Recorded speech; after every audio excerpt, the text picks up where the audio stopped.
हिंदू विरोधी मंतव्य राहुल गांधी चलो नहीं। बालेश्वर जिला बस्ता बीजेपी युव मोर्चा तरफ युव मोर्चा सभापति धीरेन कुमार सेठी नेतृत्व में बस्ता निर्वाचन मंडल बीजेपी नेता तरफ कांग्रेस नेता राहुल गांधी कुशपुतलिका दाह कर कार्यक्रम में बस्ता नेता मंडल सभापति रंजन महांती, दरड़ा मंडल सभापति बसंत बारिक, पूर्वतन सांसद प्रतिनिधि प्रदीप पंडा, सूर्य नारायण साहू, जिला युव मोर्चा उपसभापति राजेन परिड़ा, गौरव अंडिया, प्रकाश कुमार कुंडू, मंडल ओबीसी मोर्चा सभापति रमेश राउल, निहार रंजन बेहरा, अजय जेना, शरत बारिक, निधिया मारांडी, राधाश्याम महापात्र, दिलीप पंडा, कादर पाणी, मनोज बेहरा, विनय केतन जेना, ताराकांत पाणी, हरिहर परिड़ा प्रमुख अनेक कार्यकर्ता उपस्थिति रे एभली पदक्षेप नैथिला भारतीय जनता पार्टी। काहेकि एभली पदक्षेप नेले बीजेपी दलर नेता माने आसंतु सुनिबा तांकर प्रतिक्रिया।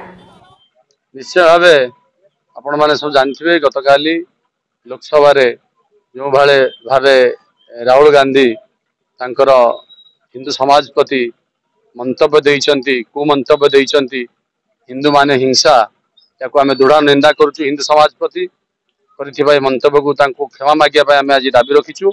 से लोकसभा रे जाई समस्त सम्मुख रे देशवासी उद्देश्य रे, हिंदू समाज उद्देश्य रे से क्षमा प्रार्थना करंतु।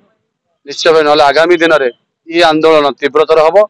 भारतीय जनता पार्टी याको उज्जीवित कर रखिबो आंदोलन को जत पर्यंत हिंदू समाज रो सम्मान। धीरेन कुमार सेठी बस्ता मंडल युव मोर्चा सभापति राहुल गांधी जो गत लोकसभा रे पार्लियामेंट डिबेट रे से जो हिंदू विरोधी मंतव्य देइचंती से प्रतिवाद रे से हिंदू समाज को सारा भारत वर्ष रो जो हिंदू समाज अछि से पार्लियामेंट रे क्षमा प्रार्थना करंतु। से उद्देश्य रे हम आज तांकर पुष्पपुतलिका गांधी छक ठारे दाह कलु।